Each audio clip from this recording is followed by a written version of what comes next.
Vlog की starting होती है खूबसूरत मॉर्निंग के साथ। आई होप आप सबको है ना ये बारिश और ये रेनी मौसम बहुत ज़्यादा पसंद होगा। मुझे तो बहुत ज़्यादा ही पसंद है।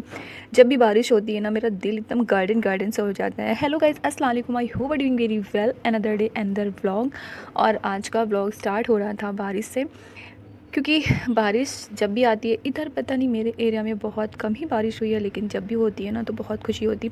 और बारिश के मौसम में किस किस को ऐसे है ना चीज़ें खाने का मन होता है, जैसे जलेबी हो गई, पकौड़ियाँ हो गई, पकौड़े हो गए। मुझे तो बहुत ज़्यादा ही पसंद है जलेबी पकौड़ी वगैरह।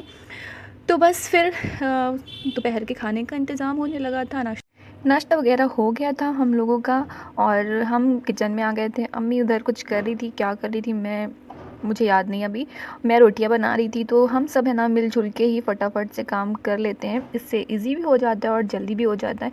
ये नहीं है कि नहीं एक के ऊपर ही बर्डन डालना है, उसे करना है तो वही करेगा, ऐसा नहीं है। जिसके हाथ में जो भी काम आता है वो अपना हैंड टू हैंड वो काम फिनिश कर देता है, तो फटाफट से काम हो जाते हैं। तो आपको मौके मिल जाते हैं दूसरी चीज़ें काम करने का। तो बस ये चीज़ें आप व्लॉग को एंजॉय करें। और मैं आपको है ना बहुत अच्छी और मज़ेदार अपने बचपन की कुछ बातें बताऊंगी, जिससे आप रिलेट कर सकते हैं कि बचपन में किस किस ने ऐसी चीज़ें की हैं। और मुझे कमेंट सेक्शन में ज़रूर बताइएगा कि आप लोगों ने भी है ना ऐसी चीज़ें की हैं अपने अपने बचपन में। तो मैं अपनी बचपन की कुछ चीज़ें शेयर करना चाहती हूँ हम सब फैमिलीज़ के साथ। और ये ज़ोहर का टाइम था, मैं नमाज़ पढ़ने आ गई थी। तो स्टार्ट करते हैं अपनी कुछ स्टोरियाँ। जितनी भी कवर हो पाएंगी मैं इसमें बताऊँगी, जो नहीं हो पाएगी मैं किसी और ब्लॉग में शेयर करूँगी। तो एक बड़ी मज़ेदार सी कहानी है और वो थी ये। मुझे बचपन से ना प्रेस करने का बड़ा शौक़ था। अच्छा, आप सोचेंगे प्रेस करने का शौक़, ये कैसा शौक़ है? तो ये होता था कि प्रेस एक ऐसी चीज़ होती थी कि जहाँ मैं प्रेस करूँ और वहाँ टीवी रहती थी। तो बड़े मज़े से टीवी लगाकर और प्रेस करते थे। अच्छा, बीच में मैं बता दूँ कि ये अम्मी लेकर आई थी मेरे बेटे के लिए पेस्ट्री और हम लोगों के लिए पेटीज़। तो हम लोग वो एंजॉय कर रहे थे। ये शाम के टाइम की क्लिप है। तो चलते हैं। तो मैं हमेशा से ये बोलती थी कि अम्मी मुझे कपड़े दे दीजिए, मैं प्रेस कर देती हूँ। तो जब भी संडे वगैरह होता था ना तो मैं प्रेस करती थी। तो प्रेस करने बैठ जाती थी, बढ़िया टीवी लगा लेती थी, आराम से प्रेस करने बैठ जाती थी। अच्छा, इसकी स्टोरी मैं आगे बता रही हूँ। पहले मैं ये बता दूँ कि मेरे बेटे को इतने दिन से फ़ीवर आ रहा था, कोल्ड कफ बहुत ज़्यादा था। अच्छा, आप लोग में से क्यों कौन कौन ये चीज़ नोटिस कर रहा है कि ये बहुत ज़्यादा पतला हो गया? जो इसकी ये टी शर्ट थी ना, इसको एकदम फिट आती थी और ये टी शर्ट इसकी लूज़ हो गई है। मैं आज अभी, वैसे तो सभी घर पे बोल रहे हैं कि ये बहुत ज़्यादा दुबला हो गया, क्योंकि ये जब दुबला होता है ना तो इसका जो फेस है ना वो एकदम से लंबा सा हो जाता है। और ये इसके ऊपर है ना दुबलापन बिल्कुल सूट नहीं करता, जैसे अजीब से ही दिखने लगता है, इसका फेस बिल्कुल चेंज हो जाता है। ये टी शर्ट काफ़ी पुरानी है, ये इसको छोटी भी होने लगी थी, लेकिन ये इतना दुबला हो गया कि ये टी शर्ट इसको इतनी लूज़ हो रही है। तो बस दुआ कीजिए मोटा ना हो, लेकिन कम से कम एक्टिव रहे। और ये फ़ीवर की वजह से इसको इतना ज़्यादा वीकनेस हो गई है और ये इतना पतला हो गया है। तो चलते हैं, स्टार्ट करते हैं अपनी कहानी जो आगे मैं बताने वाली थी।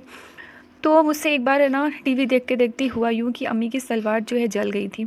और अब मैं बहुत ज़्यादा डर गई कि सलवार मुझसे जल गई है। और रीज़न ये था कि क्योंकि मैं टीवी देख रही थी और मैं इतना ज़्यादा खो गई थी टीवी देखने में कि मुझे ये याद नहीं रहा कि मैंने प्रेस जो है ना उस कपड़े के ऊपर रख दिया। जब वो सुलगने लगा ना तो मुझे मेरे नाक में गई वो स्मेल, और तब मैंने देखा तो वो अच्छा खासा और अम्मी की वो नई सलवार थी। फिर ये सब खुराफात में ना मेरा भाई बड़ा साथ देता था, क्योंकि मैं भी उसको है ना हर चीज़ में बचाया करती थी, ऐसी जो भी चीज़ें करता था। तो मैंने अपने भाई से बोला कि ऐसा ऐसा हो गया, मैं क्या करूँ, अम्मी देखेगी तो डांटेगी। तो उसने मुझे आइडिया दिया इसको छुपा देते। तो मेरे यहाँ जो बक्से होते ना, उन बक्सों में पुराने गट्ठर बना के, जो पुराने कपड़ों का गट्ठर होता था वो बना के रखे जाते थे। तो उसमें मैंने क्या किया, दोनों भाई बहन मिल के मैंने उस गट्ठर के अंदर अम्मी की सलवार को रख दिया। और फिर उसके बाद से अम्मी ने कई बार मुझसे पूछा कि वो मेरी सलवार नहीं मिल रही, उसका कुर्ता है दुपट्टा है बट वो सलवार नहीं मिल रही, पता नहीं कहाँ चली गई। मैं कुछ भी नहीं बोलती थी, ना मैं हाँ बोलती थी ना मैं ना बोलती थी। वो बोलती भी थी कि तुमने प्रेस किया था, तुम्हें मिली थी, कहाँ है, कुछ भी बोलती ही नहीं थी। नहीं नहीं, ऐसे ऐसे करके मैं वहाँ से किसी तरह से निकल लेती थी, क्योंकि मुझे बचपन में ना मैं बहुत ज़्यादा डरती थी। और जो झूठ और चोरी होती थी ना वो मेरी अम्मी मेरी आंखों से और मेरी बॉडी से पहचान लेती थी। अम्मी क्या, सब लोग पहचान सकते थे, क्योंकि मेरी जो बॉडी होती ना वो शेक करने लगती थी।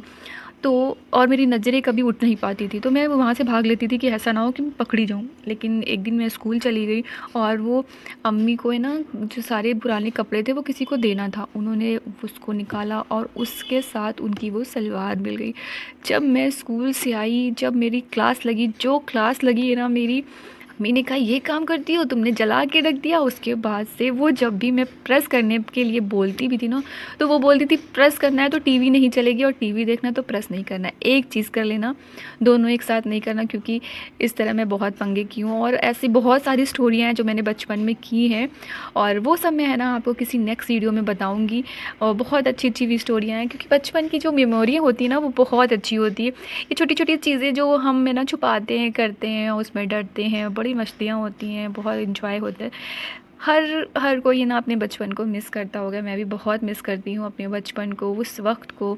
अभी तो बस लाइफ इतना ज़्यादा आगे बढ़ चुकी है, और सब जिम्मेदारियाँ हैं बच्चों की, फैमिली की, हर चीज़ की टेंशन, ज़िम्मेदारी, बहुत सारी चीज़ें, सारा बचपन वो एन्जॉयमेंट, वो मतलब चीज़ें ख़राब करना भी है तो उसमें भी कोई टेंशन नहीं रहती थी, जो भी करना है मैनेज करना है, अम्मी को करना है। तो बस वही दिखा रही थी कि मैं यहाँ पे आई थी, ये जो लगा हुआ है कोर्टयार्ड में, उसको हटाने, क्योंकि थोड़ा सा एयर नीचे जाए। और यहाँ पे मैं थोड़ा सा वॉक कर रही थी, और ऐसे है ना विदाउट स्लीपर इतना अच्छा लग रहा था, ठंडा ठंडा चल रही में, बहुत अच्छा लग रहा था। तो बस आई होप आज का व्लॉग यहीं तक था, और मेरी ये फ़नी सी जो स्टोरी थी आप सबको अच्छी लगी होगी। और मैंने ये स्टोरी इसलिए आप लोगों को भी बताई है ताकि आप लोगों के भी चेहरे पर थोड़ी सी स्माइल आ सके। तो बस अपना ख्याल रखें, अपनों का ख्याल रखें, और मेरी वीडियो को लाइक कर दें। चैनल को सब्सक्राइब नहीं किया है अभी तक तो चैनल को सब्सक्राइब कर लें, और कमेंट करना ना भूलें। मिलते हैं आपसे नए वीडियो में, जब तक के लिए अपना ढेर सारा ख्याल रखें। दुआओं में मुझे और मेरी फैमिली को ज़रूर से ज़रूर याद रखें। जज़ाकल्लाह खैर।